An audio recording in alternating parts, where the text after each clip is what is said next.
वडणे ग्रामपंचायत व जिल्हा परिषद शाळा संयुक्ताने 15 वित्त आयोग व अभिसरण अंतर्गत संरक्षण भिंत शौचालय कामाचा शुभारंभ। याबाबत अधिकृत वृत्त असे की धुळे तालुक्यातील वडणे येथे आज दिनांक 11 जानेवारी 2023 रोजी दुपारी 12 वाजता जिल्हाधिकारी अभिनय गोयल, जिल्हा परिषद अध्यक्ष धरतीताई देवरे, मुख्य कार्यकारी अधिकारी शुभम गुप्ता, उपमुख्य कार्यकारी अधिकारी BS आकलाडे, सभापती महावीर सिंह रावल, पंचायत समिती सभापती वंदनाताई मोरे, पंचायत समिती सदस्य छाया बांबरे, वडणे सरपंच सौ लताताई पाटील, उपसरपंच उषाबाई कुवर, सहाय्यक गट विकास अधिकारी RD वाघ, MP सोनवणे, शिक्षण विस्तार अधिकारी सौ भारती बांबरे यांच्या प्रमुख उपस्थितीत सदर या कामाचा शुभारंभ करण्यात आला। तर या कार्यक्रमाप्रसंगी केंद्र प्रमुख जितेंद्र भांबरे, भाऊसाहेब पाटील, पुंडलिक पाटील, बटू गिरासे, विठ्ठल पाटील, रावण पाटील, महेंद्र पाटील, गिरधर पाटील, लहू भील, किशोर पाटील आदी सर्व वडणे ग्रामपंचायत सरपंच, उपसरपंच, ग्रामपंचायत सदस्य, शिक्षण समिती पदाधिकारी, ग्रामस्थ यांच्या उपस्थितीत सदर वडणे येथील जिल्हा परिषद शाळेचे संरक्षण भिंत काम व शौचालय कामाचा शुभारंभ या ठिकाणी करण्यात आला। तर यावेळेस वडणे येथील जिल्हा परिषदेच्या वर्गखोल्यांचे काम सुरू असून याची देखील पाहणी आज जिल्हाधिकारी अभिनय गोयल यांनी केली। तर यावेळेस अभिनय गोयल व मुख्य कार्यकारी अधिकारी शुभम गुप्ता यांनी स्वतः या ठिकाणी विद्यार्थ्यांना, शिक्षकांना शिकवलेल्या अभ्यास वर्गावर पडताळणी केली, पाहणी केली। यावेळेस स्वतः विद्यार्थ्यांना उठवून स्वतः फळ्यावर वजाबाकी बेरीज या ठिकाणी प्रत्यक्ष गिरवायला सांगितले। परंतु या ठिकाणी येथील शिक्षणाचा दर्जा हा खालावल्याचा देखील या ठिकाणी जिल्हाधिकारी CO यांनी नाराजी व्यक्त केली।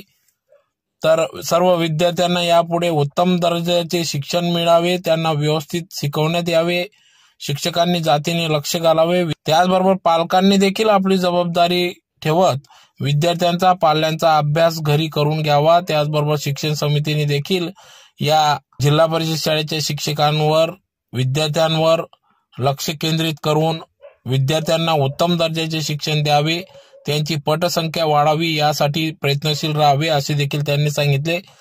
तर या कार्यक्रमाप्रसंगी या ठिकाणी मोठ्या संख्येने सर्व ग्रामस्थ, ज्येष्ठ नागरिक मोठ्या संख्येने उपस्थित होते।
आणि चौथीमध्ये शेवटचा टप्पा पायाभूत म्हणजे कुठला असतो? गणित मध्ये शेवटचा टप्पा आपण काय गुणाकार भागाकार गुण भागाकार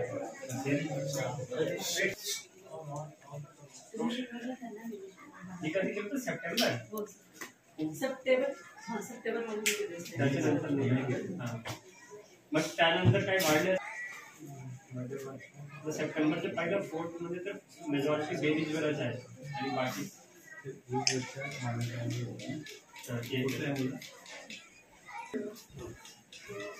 मोबाईल लेके खड़ा है एकच स्मार्ट मुलं आहे। तुला बेरीज येते? बेरीज येत नाही?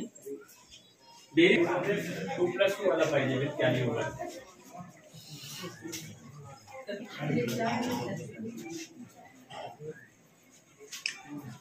आता 2 अंकी काय बेटा विद्यार्थी काय आहे याला पहिले वाचून दाखव मला। नाही म्हणजे फोर्थ मध्ये आहे तर याला दशकचे कॉन्सेप्ट येत नसेल आणि हे सप्टेंबरची गोष्ट आहे आता झालं जानेवारी, म्हणजे 4 महिन्यात काही प्रोग्रेस नाहीये, म्हणजे तुम्ही असं व्यवस्थित काही शिकवलं नाही असं लक्षात येईल.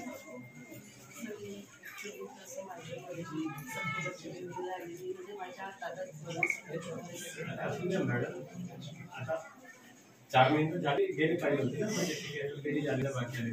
तुम्ही असं आकलन करून ग्रुप करून मग त्याप्रमाणे शिकवलं नाहीये. मग वेदचं प्रशिक्षण असो किंवा परीक्षा झालं, वेदचं काय केलं मी काय वापरलं की नाही येऊन नंतर विचारतो. कुठलं आव्हान दिलं, कुठलं आव्हान दिलं आज काय कुठलं दिलं, काल स्पेलिंग लिहायला सांगितलं त्यांना. कुठली स्पेलिंग, म्हणून स्पेलिंग लिहून आणा. तुम्ही वर्गात कुठलं आव्हान दिलं, वर्गामध्ये मराठी शिकलेलं, कुठल्या पाठाचा आधार तसेच पाठात आधार होते. पाठाला गट केला का मुलांचा, विषय मित्र कोणी आहे वाचायला, विषय मित्र गणिताचं डिक्शनरी. कुठल्या वर्गाच्या, कुठल्या विषयाच्या, गणित. कोणाला शिकवते बेटा, कोणाला शिकवते काय, तुझी मैत्रीण कोण आहे, अशा जाणीव खुशी बाकीचे म्हणतात कुठे सांगा. आता ही विषय मित्र आहे सर असे. आता हा गट सांगा मॅडम, गटाचं नाव वगैरे असं नाही नाव नाही, गट कोणी कोणी कोणाकडे कुठल्या गटावर आहे ते सांगा. हो ना. आता हा अभिमन्यू आहे आणि म्हणजे मी याच्या दोघांचे गट आहे, हा, आणि हा सागर आहे. मग या हे अभिमन्यू दोघांचे गट आहे का, हा. तुम्ही एकत्रित बसून शिकतात का, एकत्रित केला होता काल, काय वाचला होता दोन्ही मॅडम, स्पेलिंग, कुठली स्पेलिंग,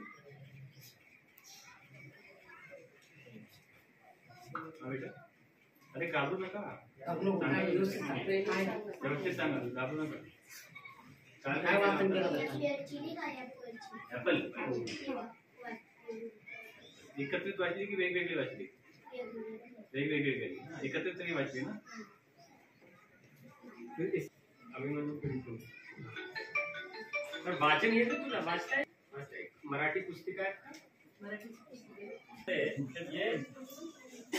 सप्टेंबर मध्ये तुम्ही म्हटलेलं आहे की याला गोष्ट येते, म्हणजे गोष्ट वाचता येते, त्याला हेच वाचायचं.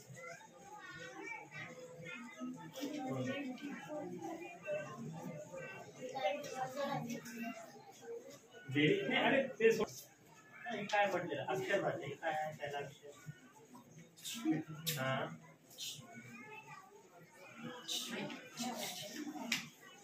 त्याला आपण मॅडम तुमच्याकडे ते मराठी पेटीचे ते शब्द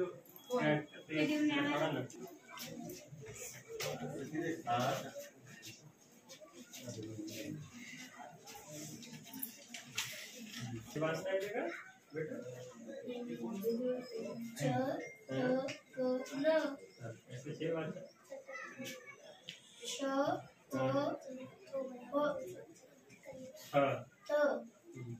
अक्षरवाच आहे सध्या.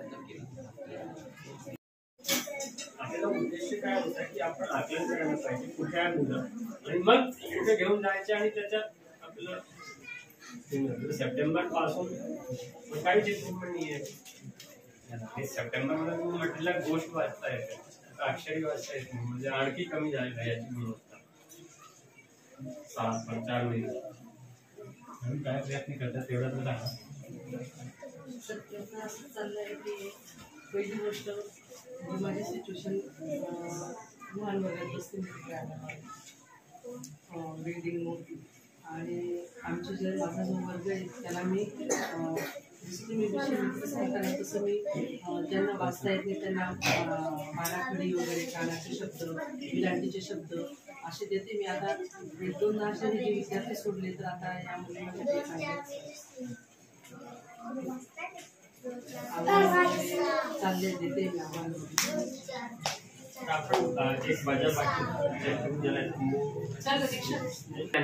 बाकी मुलांमध्ये काही परफॉर्मन्स नाही.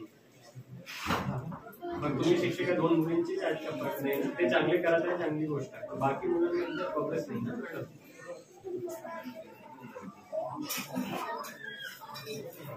सागर आहेत ते सागर बेटा वजाबाकी येतं तुला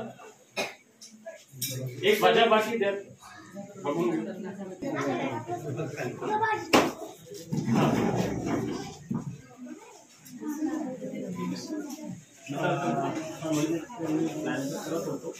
मॅडम घेताना काय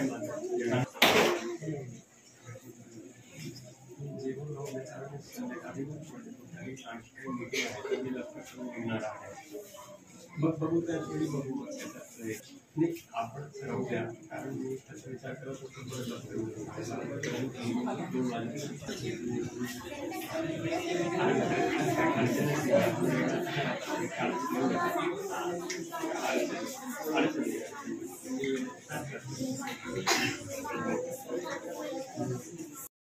लेखनावर तर गेलंच नाही आपण जर लिहायला म्हटलं तर अक्षर लिहिता येणार की नाही मला त्यांचंच आहे.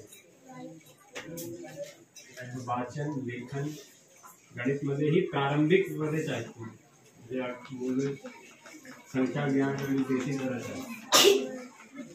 त्यांना काउंटिंगही करता येत नाही तर याला ते कळेल का अक्षर म्हणजे अंक कुठला आहे खालच्या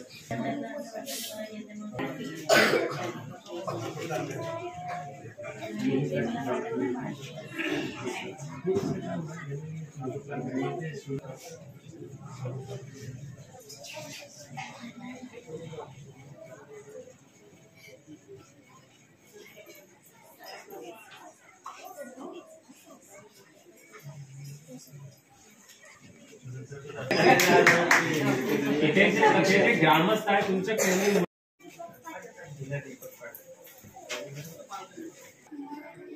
हा गणित येते तुला बेरीज येते 2 अंकी गुणिले 2 अंकीची 2 अंकी सोबत बेरीज करू शकते तू तर बघतो मी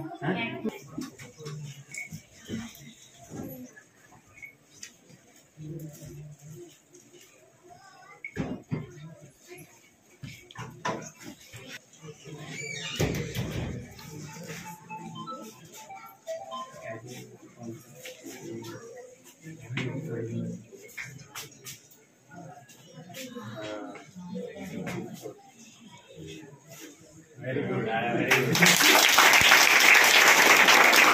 मग कॅरी ओव्हरचे कॉन्सेप्ट मॅडम कुठे गेली तिसरीला कोण शिकवते कुठे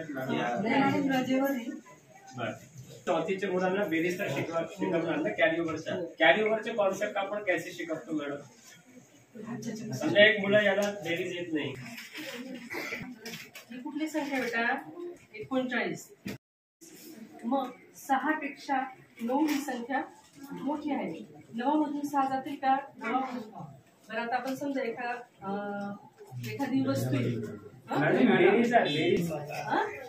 आता वरती कोणती संख्या आहे 9 खाली कुठली आहे 6 मग आपण वरच्या संख्येत वरची 9 संख्या आहे त्याच्यामध्ये आपण 6 बोट मिळवायचे या पद्धतीने बी सांगू सर नाहीतर मग 9 संख्ये एवढे आपण गोल करा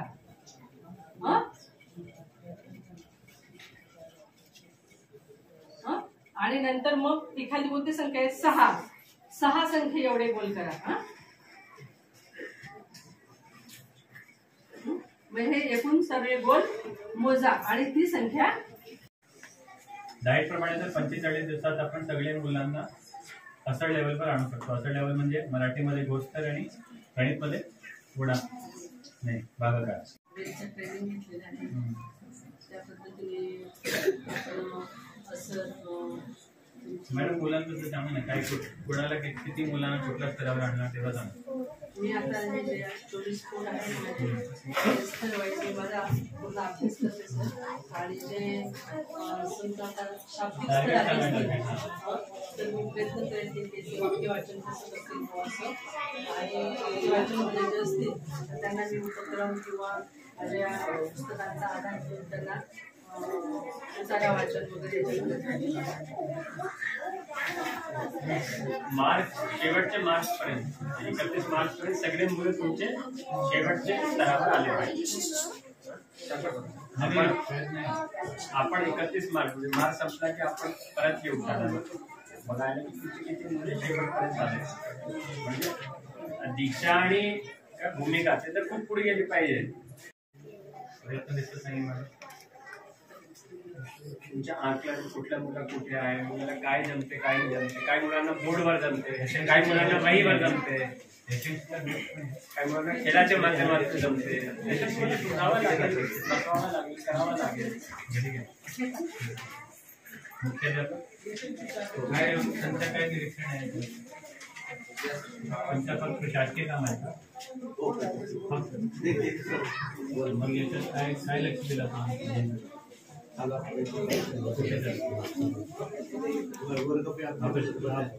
प्रयत्न आहे. वर्गखोरीच्या याच्यात काय संबंध?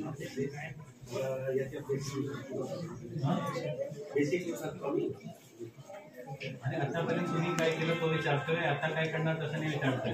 तुम्ही मुख्याध्यापक म्हणून किती वर्षापासून तिकडे? 4 वर्षापासून काय करता तेवढं सांगा ना. कशा प्रकारे निरीक्षण कशा करतात? याच्या वर्गात नाही आले का तुम्ही? याच्या वर्गात आले होते की नाही? मॅडमच्या वर्गात आले होते की नाही? काय विचारलं? बरोबर आहे, मदत बरोबर आहे शिकवण्याची.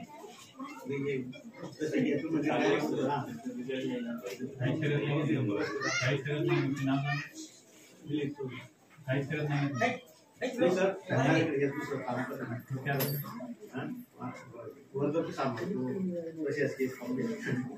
काय प्रशासकीय काम आहे? ऑनलाईन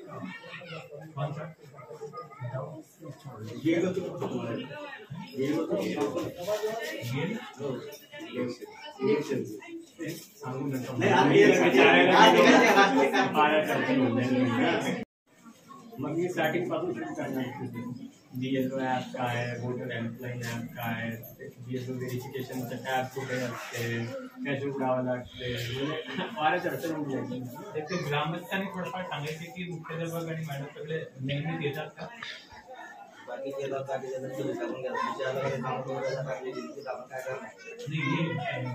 साहेब येतात. आपण मग समजा या आले का येते, आले का येत नाही विचारलं दादा का मग आपल्या शेतकऱ्यांना काय समजतो टाकल्या शेतात कुणाला विचारणार बाबा.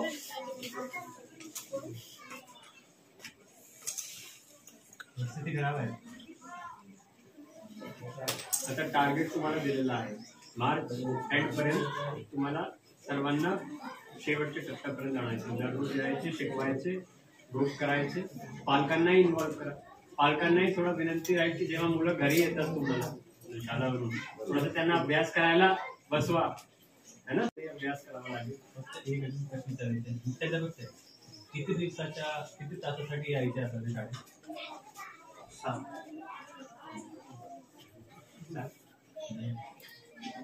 कितीसाठी यायचं आहे?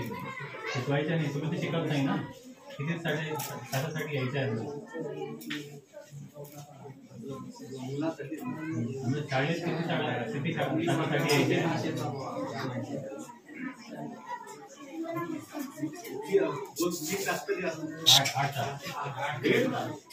8 तास यायचे. तुम्ही किती तास येतात त्याला सांगा. 5 किती तास झाले? यायचं किती तास? सॅलरी किती तासाची आहे? पगार किती तासाची आहे? 6 तासाची आहे. हा गमत गमत किती वाटतं तुम्हाला? 8 तास जरी व्यवस्थित शिकवले, व्यवस्थित पद्धतीत शिकवले तरी 2 महिन्यात मुलं पुढे जातील. काही करत नाही. करा प्रयत्न.